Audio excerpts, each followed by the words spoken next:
how to start an Airbnb short-term rental business. Hi everybody, I'm Edward Bilder, millionaire, real estate investor, entrepreneur, coach, educator, engineer, dad, whatever you want to call me today. I'm here to reveal to you my biggest secrets of when I started my first Airbnb short-term rental. And boy, I wish I had a coach like myself really guiding me along the way as I was starting this journey, because boy, I would have saved a lot of time, a lot of energy, a ton of money if I had just been able to focus in on the big details that matter to scale a multi-million-dollar short-term rental business through Airbnb. So if I were to start all over again from scratch today, opening my first Airbnb short-term rental, knowing what I know today, these are the three things that I would focus on as most important.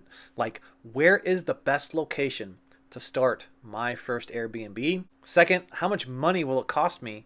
And how do I know that I'm not spending too much money on this investment? And finally, where exactly do I find the funding once I find my location? There's going to be lots of bonus content throughout this video, lots of bonus secrets. So let's dive right in.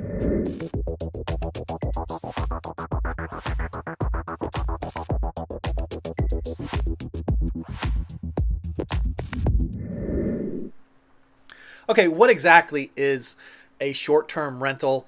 When most people think about researching real estate investing, they think that they're going to go out and buy a home, maybe fix it a bit, and then rent that out to a yearly lease on a long-term rental for, approximately $1,200 a month, all right? You might squeeze out a profit on there of around $400 on average a month on that long-term lease. Well, short-term renting is very similar, except you're going to use a platform like Airbnb, and you're going to find a house. I'll say find a house, not necessarily buy it. Furnish that house, and then rent it for a nightly rate on a short-term rental platform for a much greater return. In some cases, it's 10x of that return. What you were once earning $400 on for a month, you can actually see results of around $4,000 a month using platforms like Airbnb. So if you happen to be fortunate to already own long-term rental properties, it may be to your advantage to start converting those over, furnishing them, and putting them on platforms like Airbnb as short-term rental properties to really maximize your returns on your profit. Wondering how? Let's start with secret number one. Where is the best location for me to open my first Airbnb? And I'm going to say I answer this question all the time on coaching calls. It's the first thing that comes out of somebody's mouth. It's, I don't have an Airbnb today. Where's the best location for me to open up my first short-term rental? And I'm going to say this, literally, you could open up an Airbnb in any market, anywhere. There is a market out there for Airbnb. Now, of course, some markets will perform better than others. And here's a little secret of how I first started. I actually started in the basement of my own home. I have like this nanny suite that's on the lowest floor of my property, and it was near Scranton, Pennsylvania.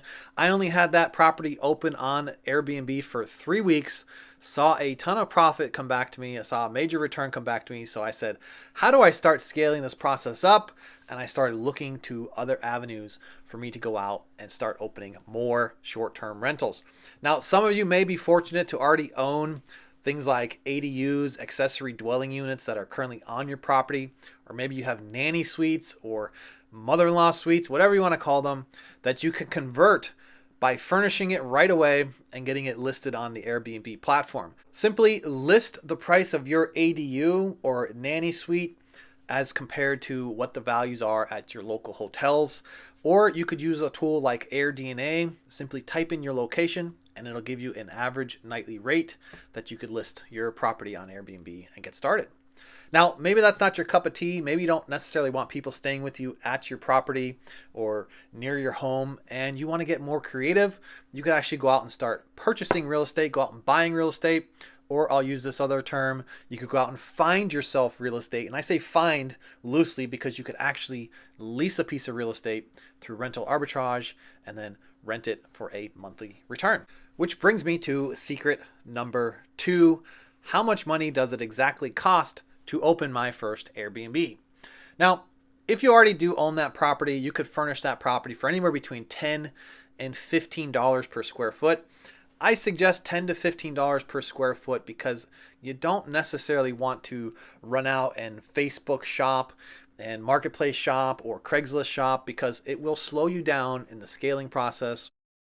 And remember, you're competing against local hotels, right? So you want to have some newer pieces of furniture in there that your guests will feel that they're most accommodated, maybe some mid-century modern stuff so you can stay competitive against everybody else in your region. So I suggest anywhere between $10 and $15 per square foot should be able to get that done. Now, if you do decide to take the path to go out and buy your first piece of real estate, remember, this will vary by markets, but there are some great markets out there that could provide annual revenue of anywhere between $60,000 and $80,000 annually, with a return of around 25 to say 40%. All right. This can be a rather risky strategy if you're first starting out and you don't necessarily have a coach that could help you find the best markets to be in. So always do your research before you make that big leap.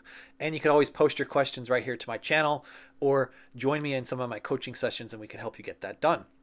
Now, if you want to take a less risky strategy, remember I said you can go out and find properties.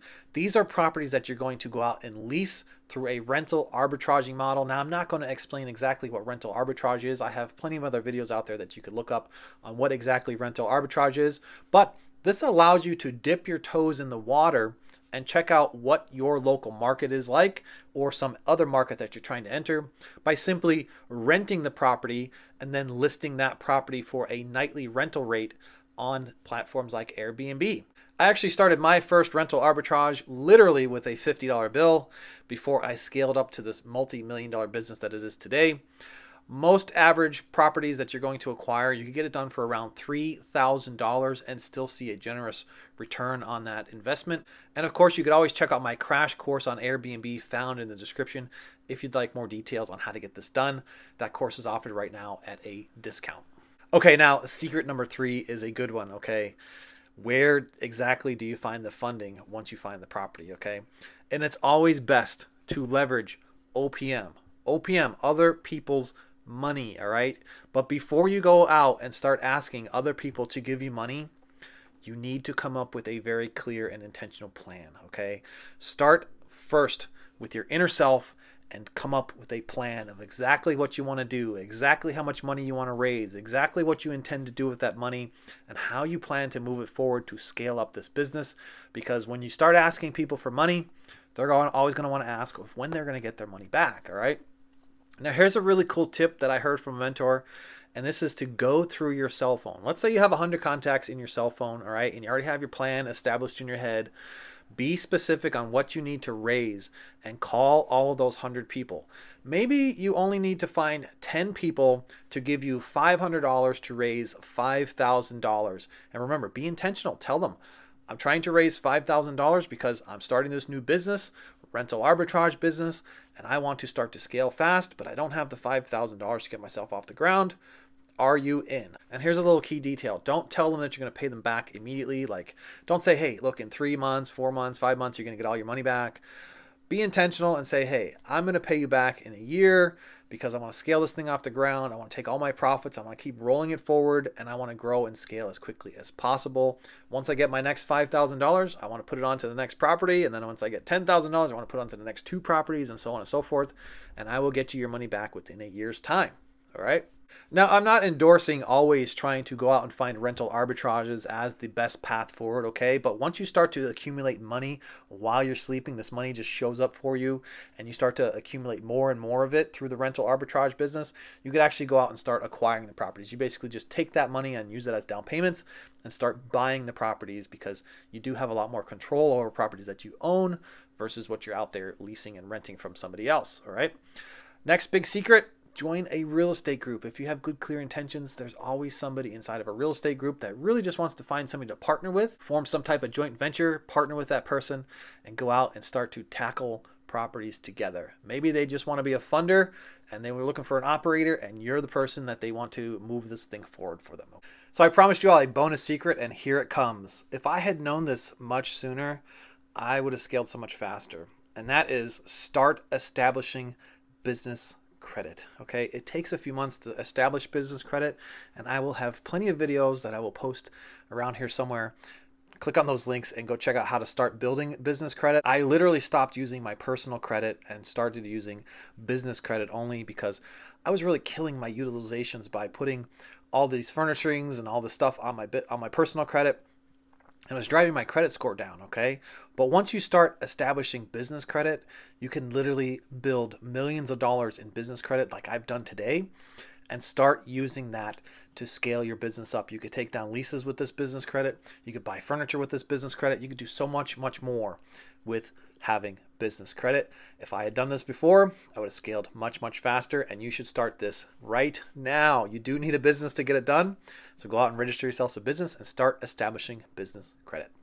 Now, if you want to start your Airbnb short-term rental business today and you need my help, go to the description and join my email list. Or you could check out my crash course found in the description on Airbnb, where you could get into the real estate game for as little as $50. Start cash flowing in 3 to 5 business days and scale that baby up, profiting so much money, okay? Or you could set up some time for some coaching sessions with me, one-on-ones. I'm here to help all of you get started today. I hope you are with me. Take the actions, and I will catch you all on the next one. Bye for now.